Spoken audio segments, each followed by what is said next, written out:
Hello everyone, I'm Amarli. In this video I will talk about glycolysis. Before starting our lecture about glycolysis, please subscribe to my channel because a lot of new content is added regularly to my YouTube channel, and please click the bell icon to get notified every time when a new video is uploaded. Okay, what is glycolysis? Literally, the meaning of word glycolysis is glyco from glucose lysis to break down. Glycolysis is the breakdown of glucose. It is happened in presence as well as in absence of oxygen. This is the step which is equally carried out in all type of living organism.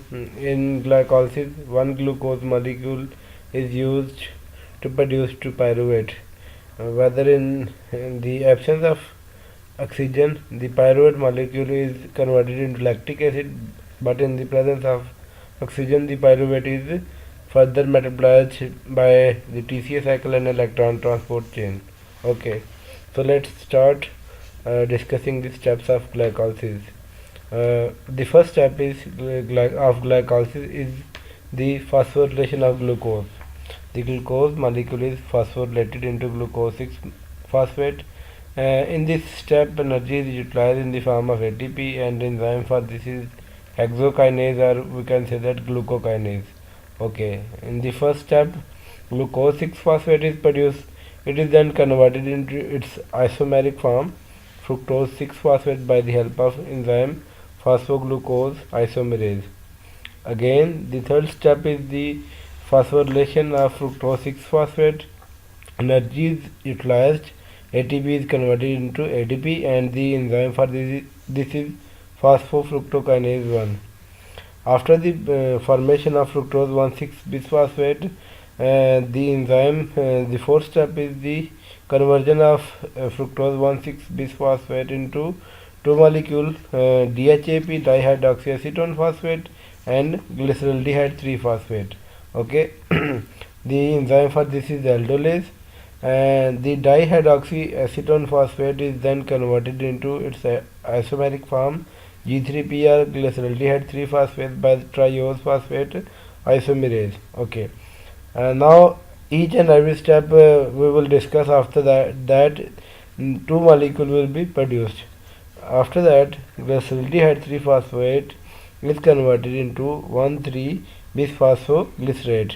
The enzyme for this is G3P dehydrogenase, and reduction of NAD, two molecule of NAD takes place in this step. This is a highly energy yielding step. NADH is produced, which is further used in the electron transport chain to produce ATP. Okay, two molecule of 1,3 bisphosphoglycerate is produced. After that, it is then converted into 3 phosphoglycerate, two molecule. The enzyme is phosphoglycerate kinase, and in this step energy is produced. ATP molecule is generated in this step. Two molecule of ATP are produced. So we can say that the molecule of ATP which has been used, it balance here. Okay, two used, two produced. Net ATP up till now 0.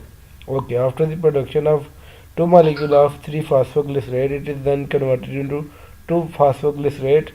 The enzyme for this is phosphoglycerate mutase. After that, 2 phosphoglycerate is produced. Two molecule, it is then converted into phosphoenol pyruvate. The enzyme for this is enolase, and water molecule leaves. After the production of two molecules of phosphoenol pyruvate, it is then converted into two molecules of pyruvate. The enzyme for this is pyruvate kinase, and in this step two molecules of ATPs are also produced. So the net yield of ATP is 2 ATP is produced in glycolysis. So we can say that there are two main types of reaction occurring in glycolysis. The number one in which energy is yielded, and number two in which energy is produced. Okay, the energy yielding steps are after the formation of G3P, and energy using are before the conversions, before the production of G3P. That's all from my side. Also, I will explain that all these steps of glycolysis are occurring in cytosol because the all of the necessary enzymes for this process are present in cytosol. Okay, understand? Thanks for watching. Kindly subscribe to my channel and click the bell icon. Thanks.